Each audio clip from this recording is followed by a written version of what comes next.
Regulating Act of 1773. This is the first step taken by the British to control the affairs of East India Company in India. We'll be moving very quickly. I'll be giving the slides. Okay, you just listen now and you can refer the slides once you finish listening to the lecture. So, first step taken by the British to control the affairs of East India Company. Then, it designated Governor of Bengal to Governor General of Bengal. Then, for the Governor General of Bengal, they constituted an executive council. Then, Supreme Court was established in this act. Okay, you're getting the point now. We'll be moving very quickly. Now, Pitt's India Act of 1784.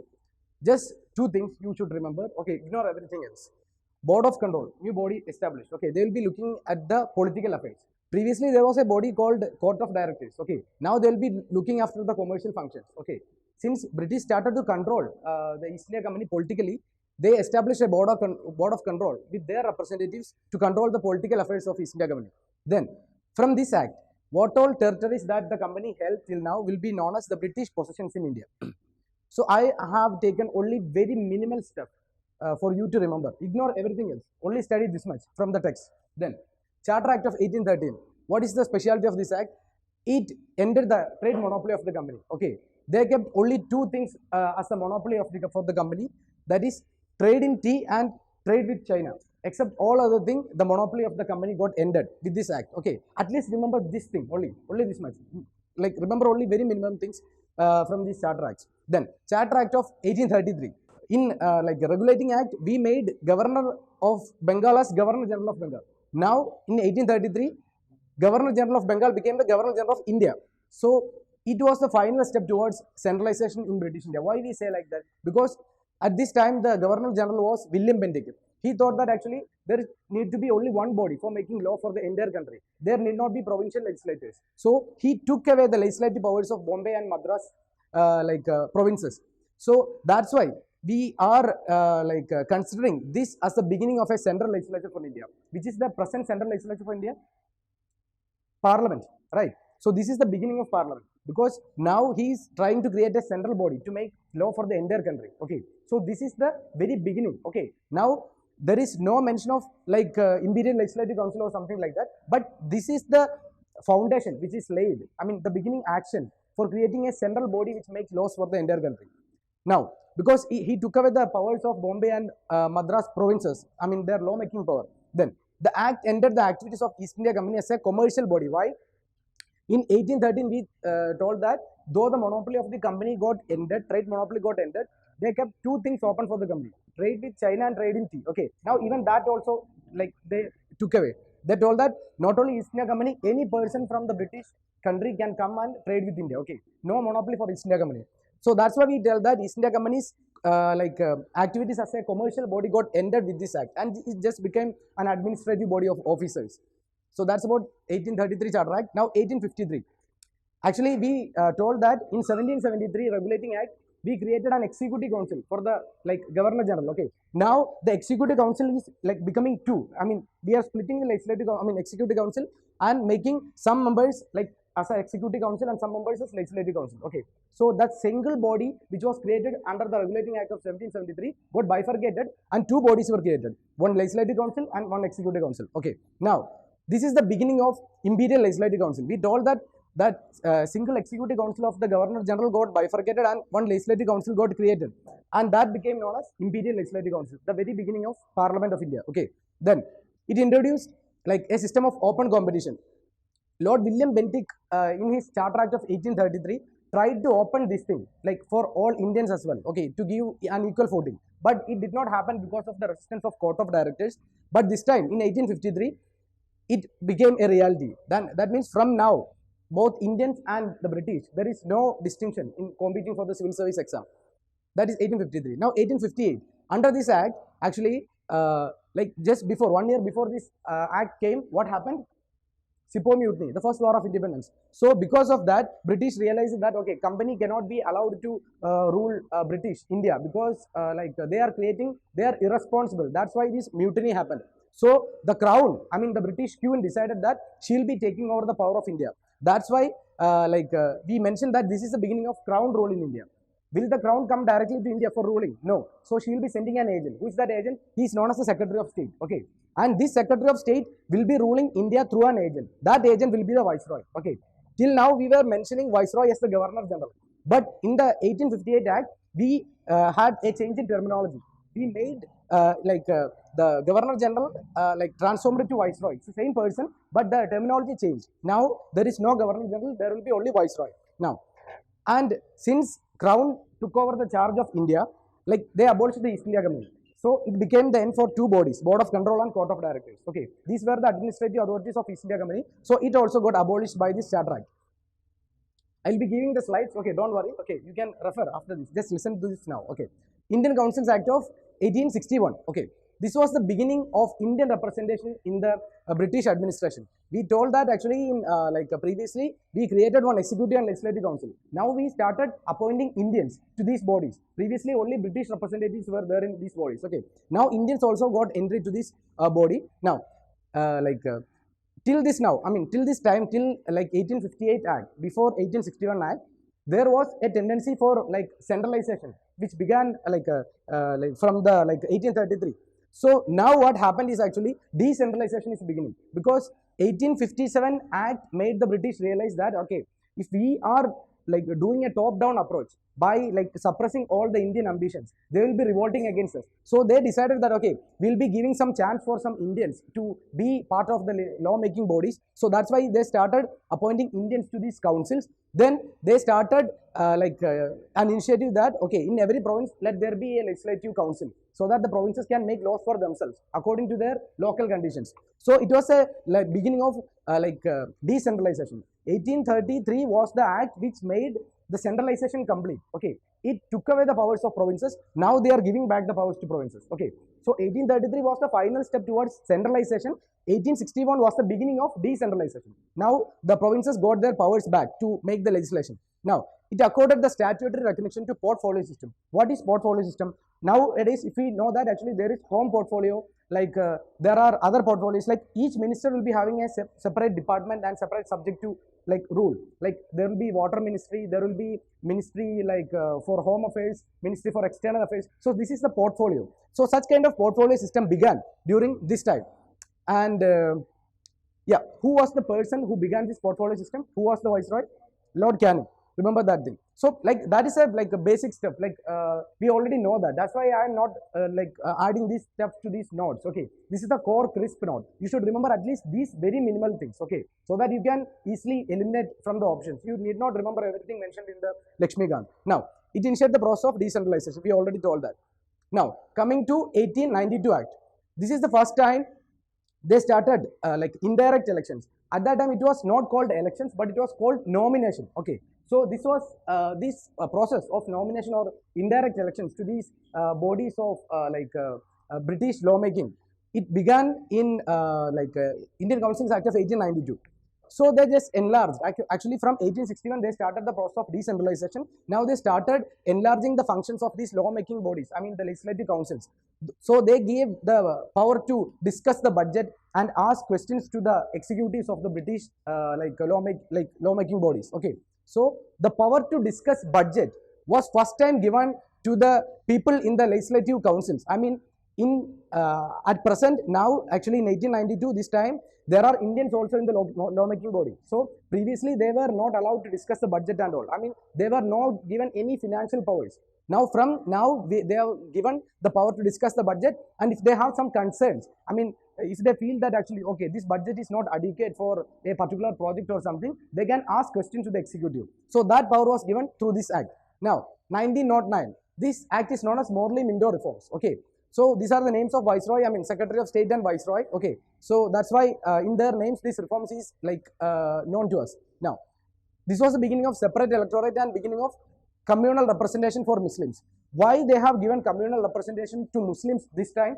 Which was the year in which Muslim League got established? 1906. So just to appease Muslims, okay, just to take Muslims to their side, they started giving representation to Muslim, it's a separate electorate. I mean, in that separate electorate, only Muslim population could vote in that for that particular seat. Okay, general population cannot vote. I mean, only that seat will be for Muslims, and only Muslim population could vote for that particular seat.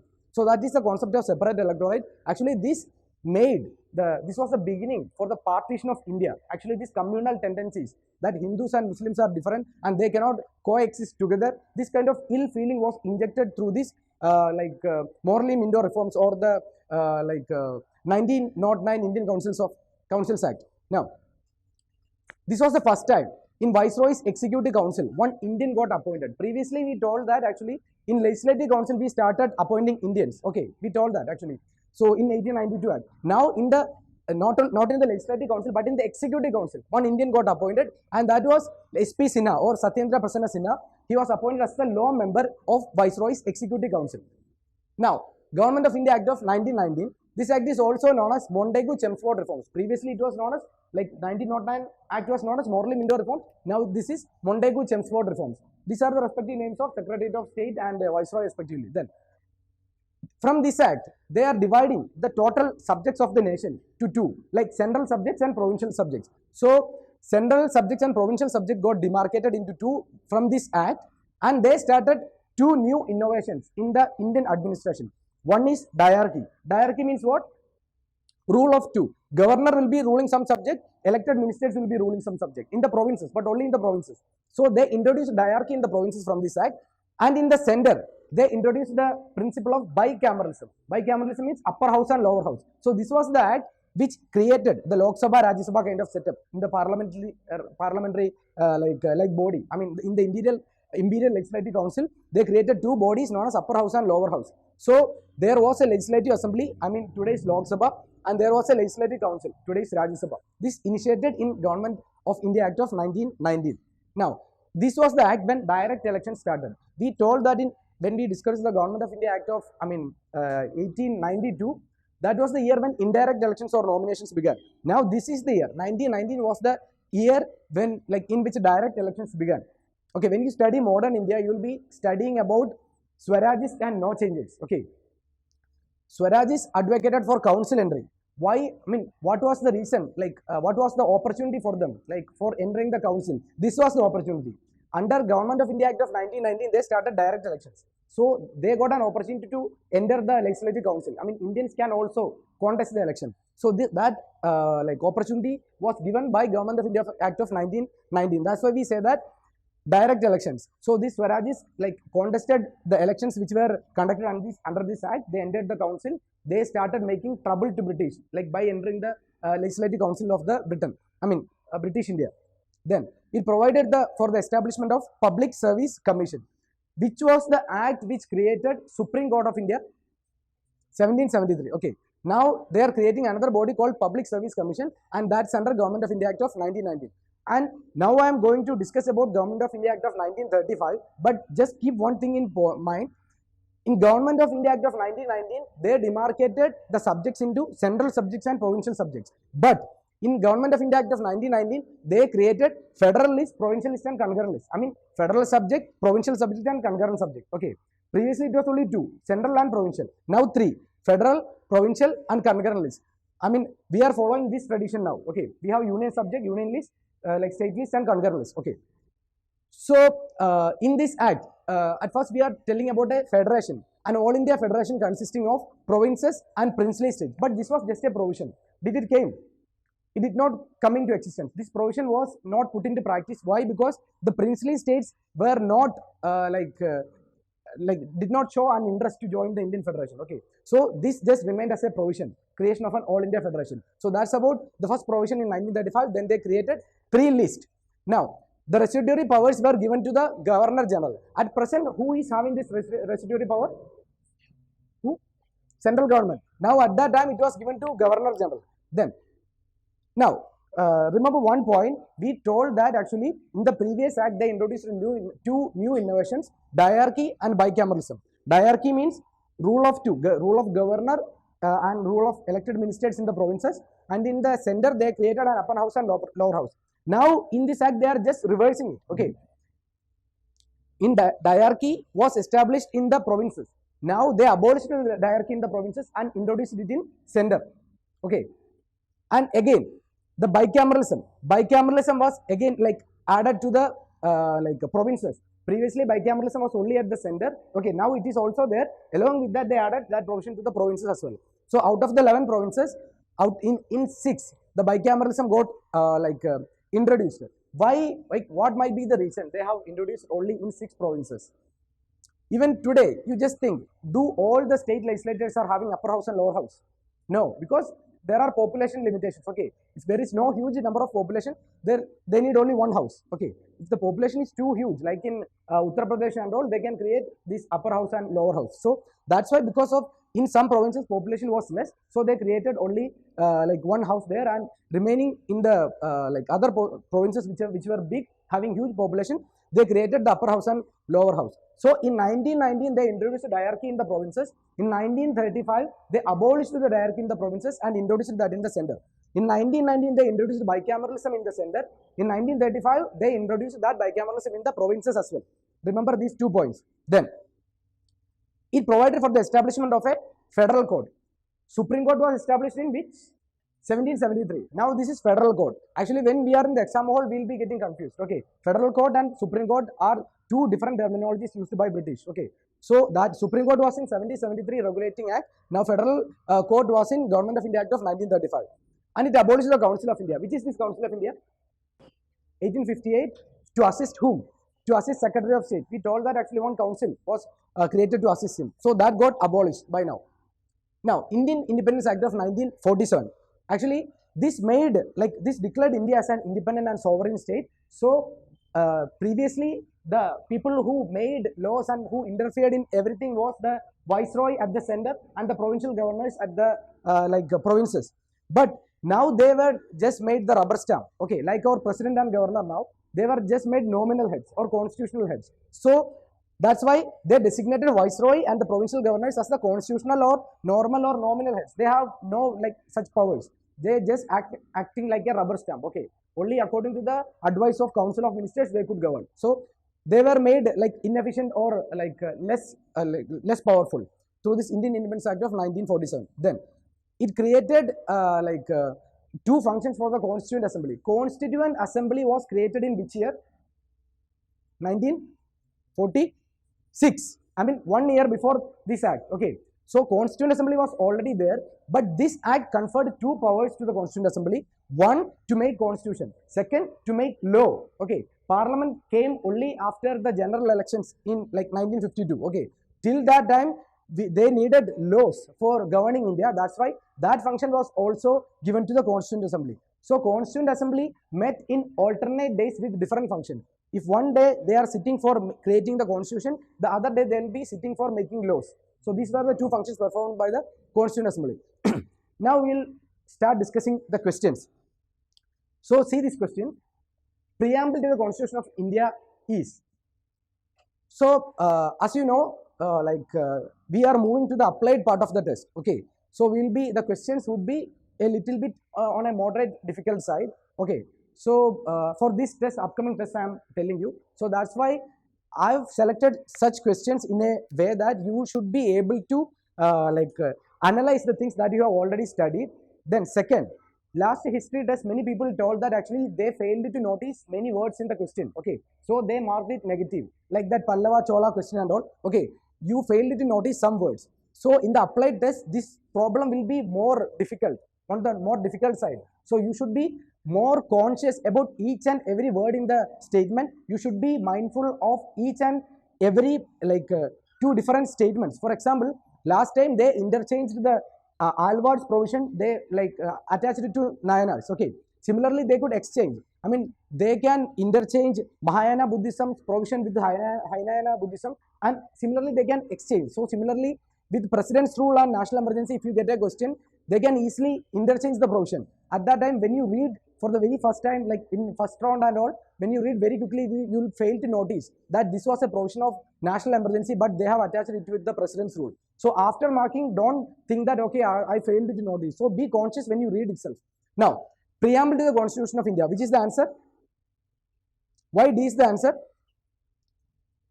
Preamble is a part of the Constitution. That's understood. Then, Like, can somebody go to the court by telling that, okay, like my right got violated? For example, I did not get social justice. Okay, preamble's objective, one of the objective is social justice. Now, no person can go to the court by telling that, okay, in preamble social justice is mentioned, but this guy violated my social justice, because independently preamble does not have any legal effect.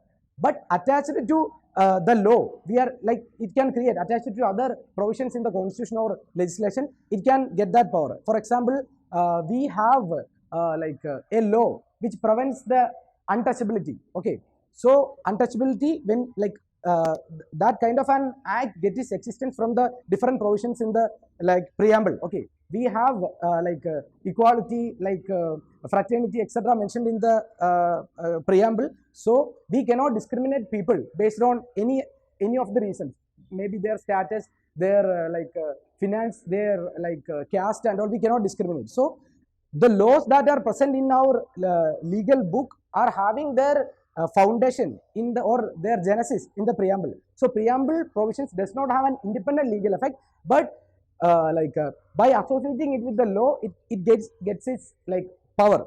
So that's D is the answer.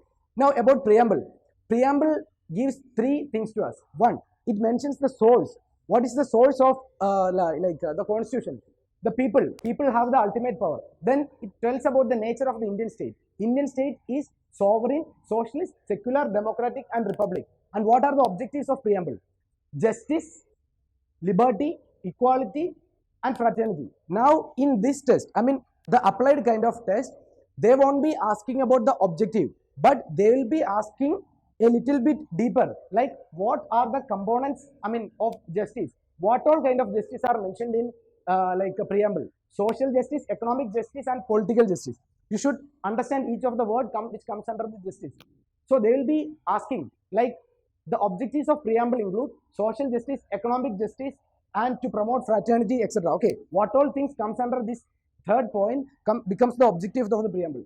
So justice, liberty, equality, fraternity, that is known to everyone. But understand that justice includes social, economic and political justice. Liberty includes liberty of thought, liberty of expression, liberty of belief, the liberty of faith and liberty of worship. These are the components which comes under the objective of liberty. Then equality to all, equality of status and equality of opportunity.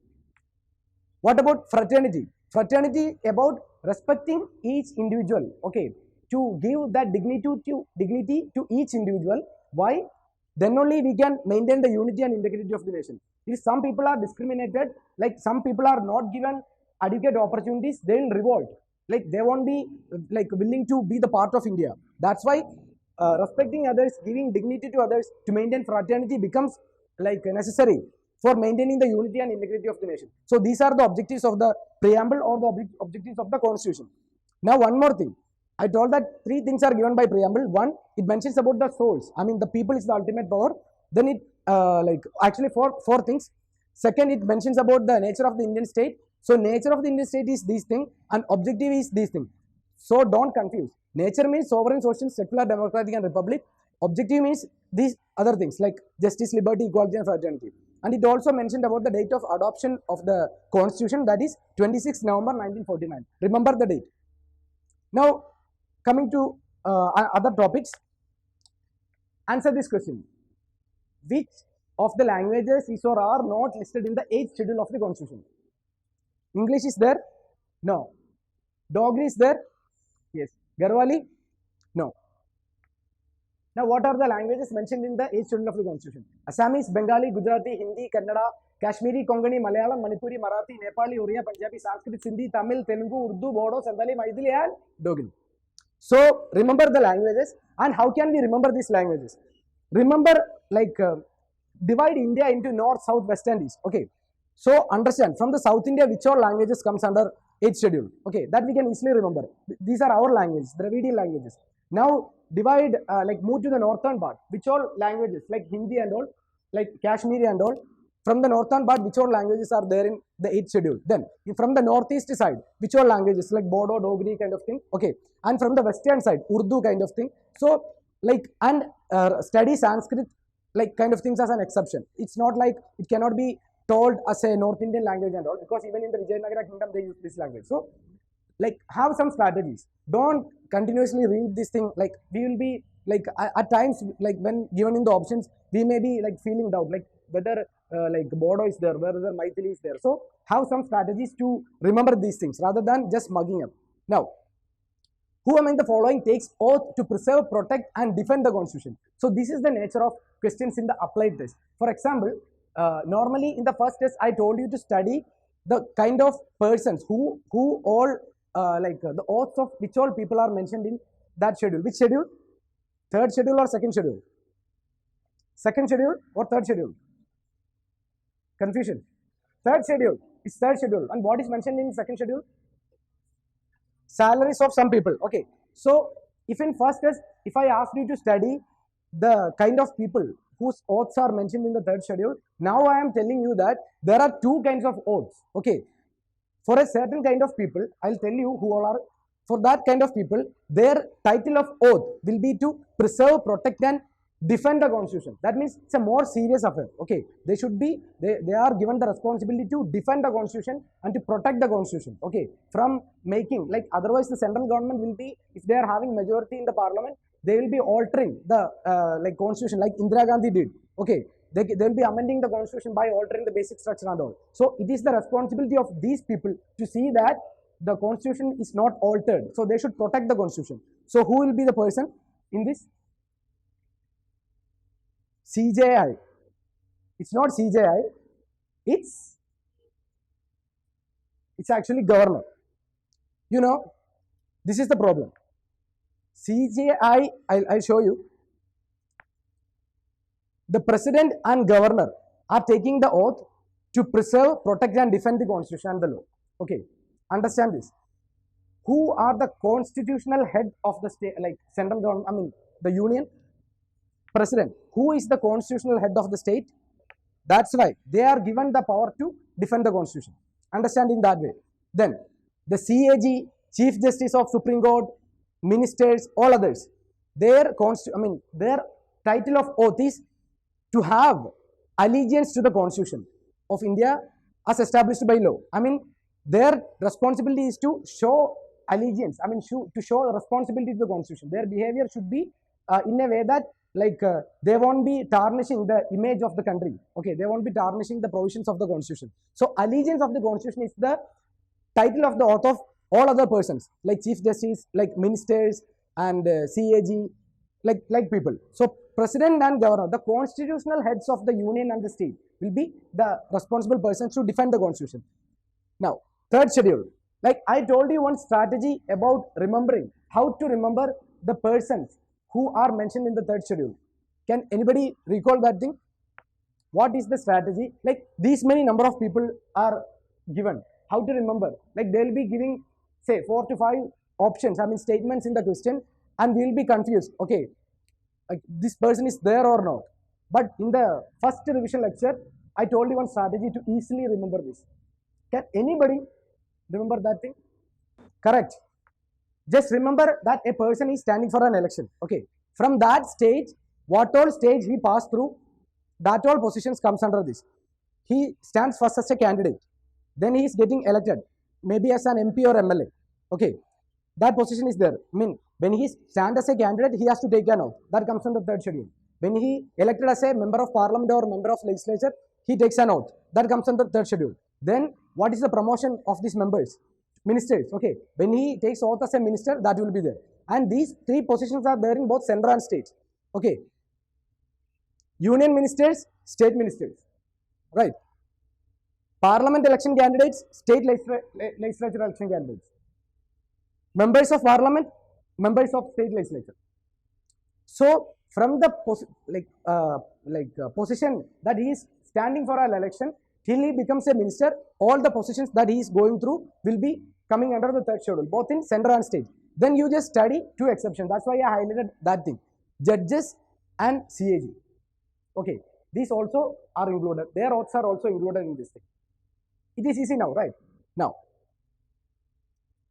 And now this point also. It does not contain the oaths and affirmations of President of India and Governor of the state. So this will be their point of attraction for making the question. Okay. They will be adding like the oath of maybe they won't be mentioning maybe president, but to confuse you they'll add like in third statement they'll be giving like high court judges oath is there. Fourth they'll be giving a governor of state, but governors and presidents oath is different. Has more weightage. They should defend the constitution of India, so that's why that is not included in the third schedule. Remember that point.